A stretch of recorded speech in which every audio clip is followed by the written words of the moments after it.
Well, I mean, Ryan's kind of his own guy, so I'll just say that he's, ultra competitive, got really good instincts, very coachable, got excellent speed, plays very big, short in stature, but he plays big and he's trustworthy. Do you kind of view him as a lockdown type #1 quarterback guy? For us, yeah, sure, yeah. Yep, he's been really good the last 3 years. Whatever role we've given him, he's really taken it and done very well for us. How far do you think he's come in his time here since when he started now? Well, I mean, like a lot of young guys, they come in and they're lacking in a number of things: maturity, size, understanding, and things of that nature. So he's, really since after his redshirt year, he's really blossomed into an excellent player. He's contributed since his redshirt freshman year in a variety of roles, and has taken a lot of ownership in the program and just kind of grown up, right before our eyes, like a lot of them.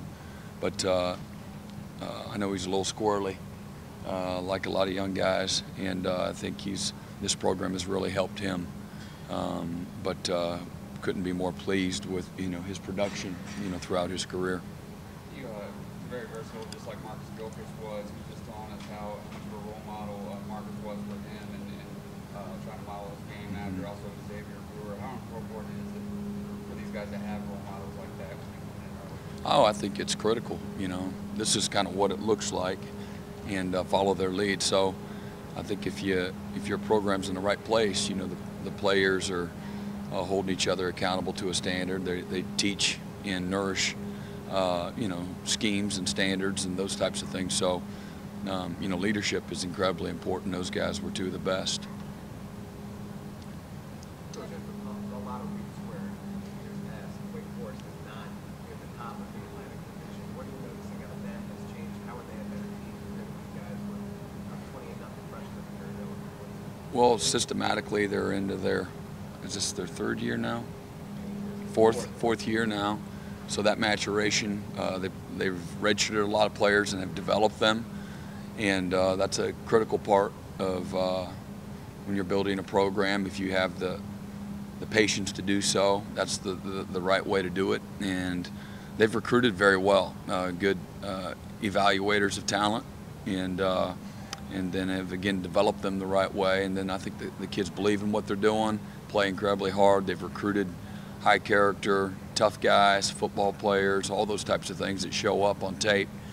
And they're going to block you from snap to whistle every single play of the game, regardless of the situation. So both sides of the ball. And we watch their defense as well, and very sound, very disciplined, tough, physical, play fast. And again, they've got good length, and they're a handful, man. We'll have our hands full this weekend, for sure. Can you tell them apart, and what are they like? Yeah, I can tell them apart, and took me 6 or 8 months, but I was able to tell them apart early. But incredible young men. Again, they had a standard coming in already: work ethic, intelligence, humility, just high character, very dependable, consistent. Tough, physical, low maintenance, total team guys, very selfless. They epitomize what you want all of your players to stand for. But they just kind of the glue to our operation in our linebacker room, really. And they're the constants, and it's neat to see their development within the program. And Judah hasn't got in quite as much, but that really isn't an indictment on him. It's really he's at a position where we have a little bit of depth there, a little bit more depth than at the weak side. And but JD has gotten in there and is really he had an excellent game last week. Was our 12th man and won that award, and couldn't be more pleased and happy for those guys because they know how to work. But Xavier, Kelly, and Albert Huggins were able to get a lot of snaps on Saturday night. What's your assessment of how those guys performed? Oh, they're doing good. Again. Albert's coming along really well, and taking advantage of his opportunities, he's gotten in there. Xavier will be, he's just going to continue to grow up right before our eyes and develop. You know, the more he plays, and you know, they're at different places in their career, but both got in and did well, and a lot of good stuff to teach from, and particularly for Xavier. And the more he plays, the better he'll get. How do you balance that? Dexter was just talking about the fact that defensive wide standpoint, you hate to give up points even late, like you did on Saturday. I know another touchdown came after a long punt return, but how do you balance wanting to keep the point total down for just a pride and also playing a lot of guys? Well, I mean, I think it's important that you play your guys, and you wanna, at the end of the day, you want a good result.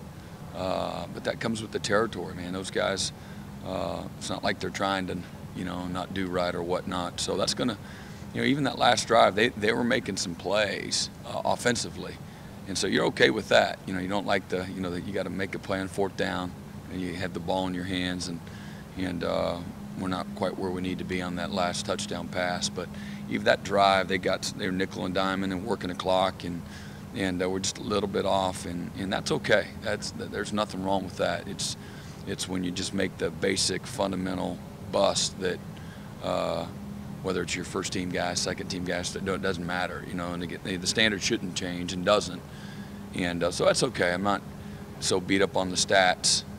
You know, that's not really when you lose some patience there in those situations. It's not stat driven, not for us. It's really execution and standard driven as much as anything.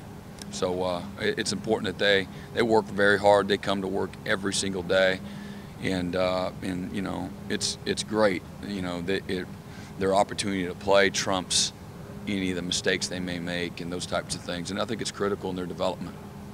How does Dorian O'Daniel embody the process of playing for Clemson? Well, I think, again, it's a classic example that, you know, he didn't come just ready-made, and just having an offensive background in high school, ultra talented, but really had just been just a natural athlete that really excelled in high school, and they've used him in the right spot. And coming here, he had to kind of start all over, and just, again, growing up, a lot of them need, you know, to mature, and again, especially mentally, let alone physically. But he's been a guy that's always been a great worker, and classic example of, you know, wanting to play but not really, you know, interested in all the work you get in the film work and the notebook and playbook, things of that nature, and again, all the details that it requires in practice. He just wanted to go play, and he's been a guy that has really developed, you know, over the last really 2 years, year and a half, at a real high level. And but he figured out maybe 2 years ago, just under 2 years, that, hey man, I got to really invest. He didn't know formation recognition. That's like day one before he ever steps on campus. We send him just learn the formations, how we identify and call offensive formations, and that's critical. And you know, it's like trying to, you know, run before you get in you know, the walker, and you can't do it. And so he literally just learned formation recognition a couple years ago, and that's just because of the time he decided to put into it. It takes work, man. You got to make some sacrifices, and I think just maturing and watching other guys develop and become good players, and other players, you know, pouring into him, he finally bought in, and it's really paid big dividends for both him and us. Brent, is this one of the more versatile defenses you've had at all three levels? I think we have some versatile players. We do. And, you know, if you start analyzing, I don't spend as much time comparing it to everything else, but we do have some versatile players, the variety of the guys up front, you know, whether it's Christian's ability to play inside or outside, really all four positions, or it's, you saw, you know, Austin Bryant be able to do some of the things he did the other night.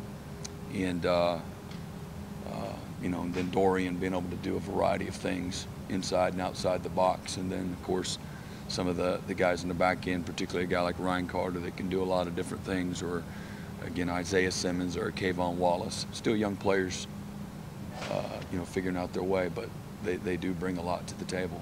How much different is quarterback with the experience like Wolford has, preparing for him versus what you prepared for last week, a guy who's still kind of in his first year getting his feet wet? Yeah, I think there's a lot that's different, and Wofford's a very savvy player. He's like a coach on the field, super confident, got a quick release, big arm, got great speed, good quickness, decision making. He doesn't get rattled, doesn't force and rush things. He's got great poise, and you can tell the coaches trust him a lot. And I didn't have to face him a year ago, and he's playing really, really well right now. So there's a lot of differences, just in understanding, execution, poise, all of those things as much as anything. Playing off what Larry asked, was there a time when you saw this past spring or camp that these guys would be this multiple and they could do some of different things? Well, what you want to do is make sure that they're good at one thing first. And Christian had proven himself. Austin was still figuring things out. Dorian's still figuring things out. Isaiah and Kayvon, same thing. So that happens within the season, and what you're allowed to do from week to week based on what you're facing and what guys have done and put on tape, and maybe what role you can put them in. But they all play a normal position too, so you got to be careful what you ask of them, and giving them too much. You got to give them what they can handle, and some of that is you kind of week to week try a little bit more, maybe a different idea. So you got to, you can be your own worst enemy too, and get them really good at something before you start experimenting. And for example, Dorian was something that we were looking at, back in the spring and the summer, some of the things that, we did with him early this season, and doing some playing multiple positions. So, but that's his willingness to learn it too. Guys got to be willing to learn it, and if they show it in practice that they're picking it up and they get the details down, then you can expand on it or use it. And sometimes we're experimenting and then we don't use it on game day because it just never felt great during the week. It never looked quite right. All set? All right. Thank you, Coach. Yep.